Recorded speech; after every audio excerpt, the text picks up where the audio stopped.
اعوذ باللہ من الشیطان الرجیم بسم اللہ الرحمن الرحیم الذین کفروا وصدوا عن سبیل اللہ زدناہم عذابا فوق العذاب بما كانوا یفسدون ویوم نبعث فی کل امۃ شہیدا علیہم من انفسہم وجئنا بک شہیدا علی ہؤلاء وَنَزَّلْنَا عَلَيْكَ الْكِتَابَ تِبْيَانًا لِكُلِّ شَيْءٍ وَهُدًى وَرَحْمَةً وَبُشْرَى لِلْمُسْلِمِينَ۔ سورہ نحل آیات 88 اور 89۔ والذین، اور جن لوگوں نے کفروا، کفر کیا،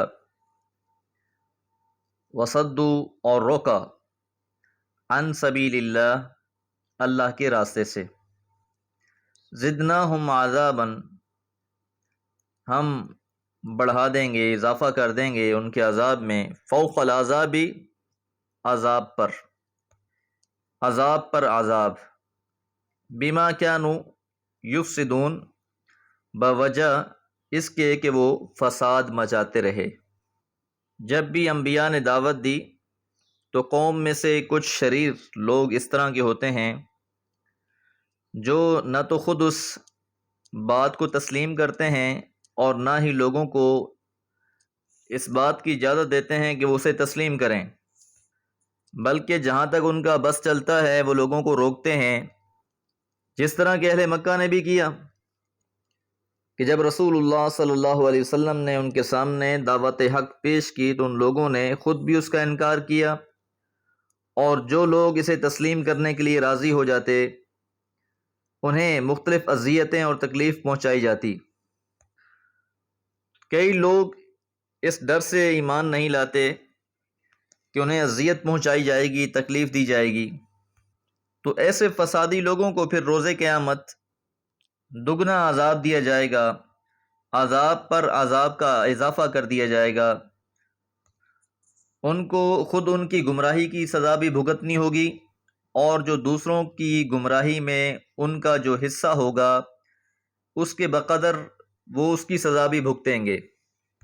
جس طرح نیکی کے معاملے میں اصول ہے کہ الدال علی الخیر کفاعلہ، کہ کوئی انسان نیکی کے بارے میں لوگوں کو بتاتا ہے تو جو کرنے والے ہیں ان کو بھی ثواب ملتا ہے، نیکی کی طرف لانے والا، بتانے والا، وہ بھی اس ثواب سے محظوظ ہوتا ہے۔ اسی طرح جو لوگ کفر پہ اڑے ہوئے ہیں اور لوگوں کو بھی روک رہے ہیں تو یہ اپنی تو سزا بھگتیں گے، لیکن ان کی وجہ سے جو لوگ باقی ایمان سے دور ہوئے ہیں تو ان کے سبب ان کے عذاب میں اضافہ کر دیا جائے گا۔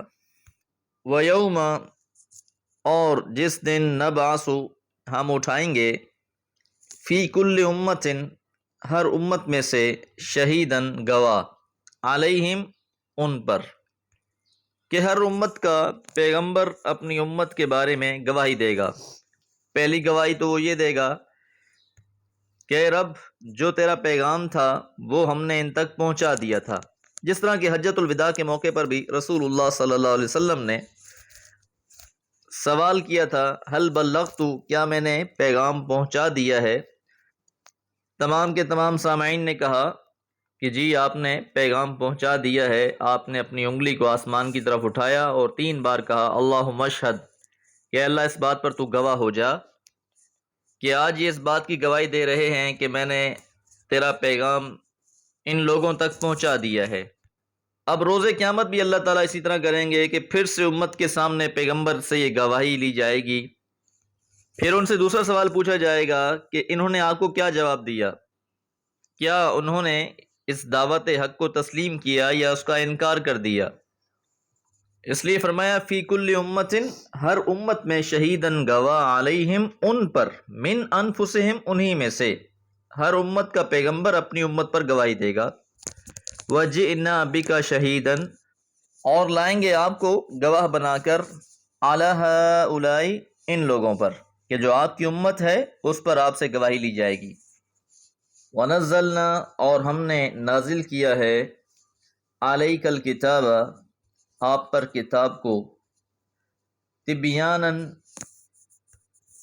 کھول دینے والی ہے، لکل شیء، ہر چیز کو، ہر چیز کو کھول کر بیان کر دینے والی کتاب آپ پر نازل کی ہے۔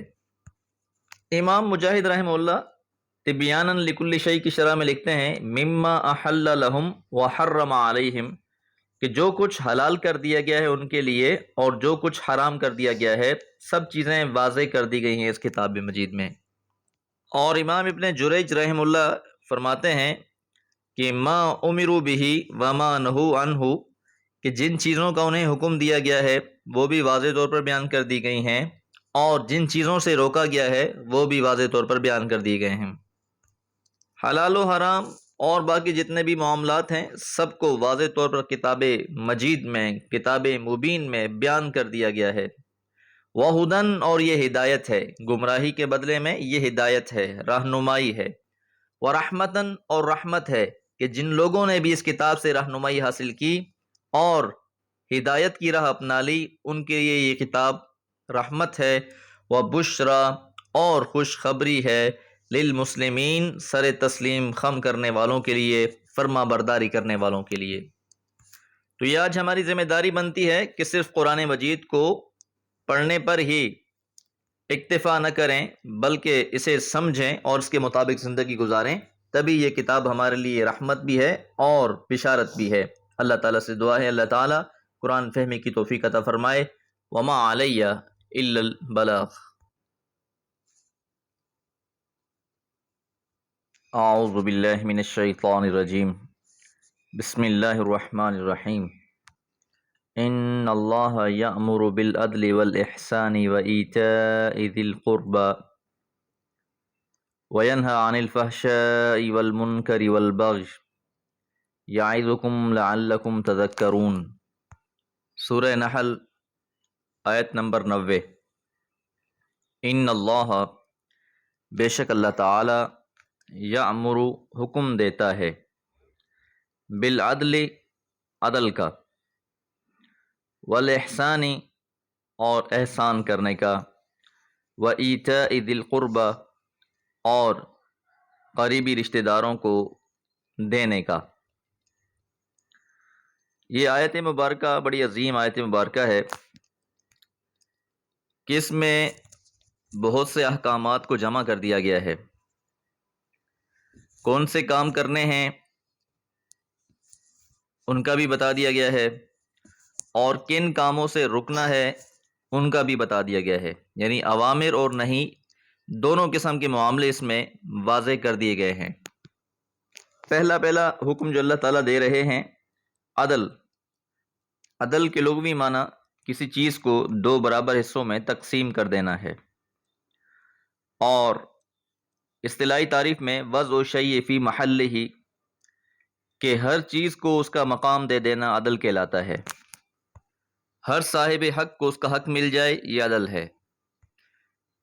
کوئی بھی شخص کسی عہدے اور منصب کا مستحق ہے تو اس کو وہ ملنا چاہیے، یہ عدل ہے، اور کسی نااہل شخص کو اس عہدے پر بٹھا دیا جاتا ہے تو یہ ظلم ہے، کیونکہ ظلم کی تعریف ہی یہی ہے کہ وضع الشیء فی غیر محلہ، کہ کسی چیز کو اس کی اپنی جگہ پر نہ رکھا جائے۔ تو جو بھی شخص حقدار ہے، خواہ وہ کمزور ہو یا طاقتور ہو، خواہ وہ محبوب ہو یا مبغوض ہو، قطع نظر اس سے اس کا حق اس کو دے دیا جائے۔ حضور صلی اللہ علیہ وسلم کی حیات طیبہ میں ہی ایک واقعہ پیش آیا کہ ایک فاطمہ نامی خاتون نے چوری کی۔ اب اس کے قبیلے والے یہ چاہتے تھے کہ اس عورت کے ہاتھ نہ کاٹے جائیں، کیونکہ قرآن مجید کا حکم ہے السارق والسارقۃ فاقطعوا ایدیہما، کہ چوری کرنے والا چاہے مرد ہے چاہے عورت ہے اس کے ہاتھ کاٹے جائیں۔ اب قبیلے والے یہ چاہ رہے تھے کہ اگر اس کے ہاتھ کاٹ دیے گئے تو یہ تو ہماری رسوائی ہوگی، لہٰذا اس کے ہاتھ نہ کاٹے جائیں۔ انہوں نے حضرت اسامہ سے کہا کہ آپ رسول اللہ صلی اللہ علیہ وسلم سے یہ عرض کریں۔ جب معاملہ آپ کے پاس پہنچا تو آپ صلی اللہ علیہ وسلم نے انتہائی ناراضگی کا اظہار فرمایا اور کہا کہ اگر یہ فاطمہ بنت محمد بھی ہوتیں صلی اللہ علیہ وسلم تو میں اس کے بھی ہاتھ کاٹتا۔ عدل اور انصاف کو قائم کرنے کی سب سے اعلیٰ مثال۔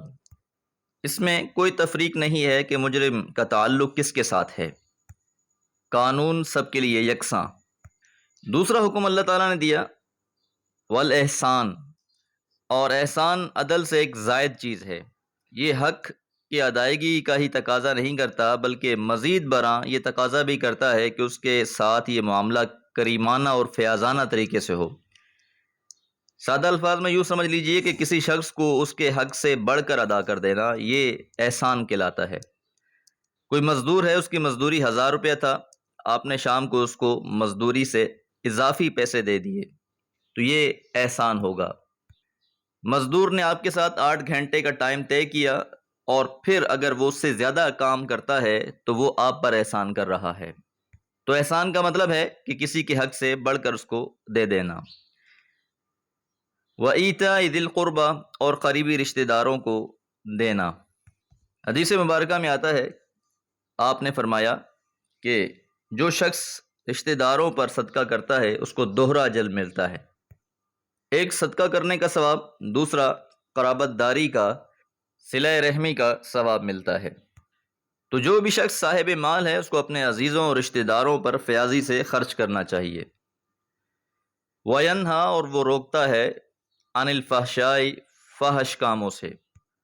فحشا کھلی ہوئی بے حیائی اور بدکاری کو کہتے ہیں، مثلا زنا ہے، لواطت ہے اور اس قبیل کی دوسری برائیاں اس میں شامل ہیں۔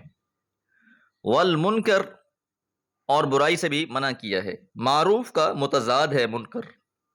معروف اچھی باتوں کو کہا جاتا ہے، ہر وہ اچھی خصوصیت جیسے مہمان نوازی ہے، مسافروں کا خیال ہے، ایک دوسرے کے کام آنا ہے، اور اس کے مقابلے میں منکر ہر وہ کام جس سے کسی کو تکلیف پہنچتی ہو، نقصان پہنچتا ہو، جو عرف کے خلاف ہو۔ تو اس زمر میں وہ ساری باتیں آ جائیں گی جو معروف اور عقل اور عرف کے پسندیدہ طریقہ اور آداب کے خلاف ہو۔